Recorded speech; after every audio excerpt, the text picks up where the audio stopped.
ನೀವೆಲ್ಲ ಇಲ್ಲಿ ಹಾಕ್ತೀರಾ? ಅಲ್ಲ ಅವ್ರು ಇಲ್ಲಿ ಬರೋದೇ ಇಲ್ವಾ? ಅಲ್ಲ ನಿಮ್ಮ ಮನೇಲಿ ಇಂದ ತಗೊಂಡೋಗಿ ಬರ್ತಾರಾ ಇಲ್ವಾ ಅಂತ ಅಂಗಡಿಗೆ ಬಂದು ಮಕ್ಕಳಿಗೆಲ್ಲ ಕಾಯಿಲೆ ಬರಮ್ಮ. ನೀವು ಕಲೆಕ್ಟ್ ಮಾಡಬೇಕು. ನೀವು ಹೇಳಿ ದಿನ ಬರಲ್ಲ ಅವರು.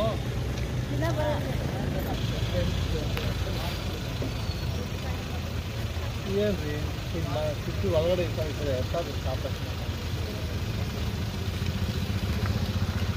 ಕಾರ್ಪೊರೇಷನ್ ಬರ್ತಾ ಇಲ್ವಾ? ಕಂಪ್ಲೇಂಟ್ ಮಾಡಿದ್ದೀರಾ ಕಾರ್ಪೊರೇಷನ್?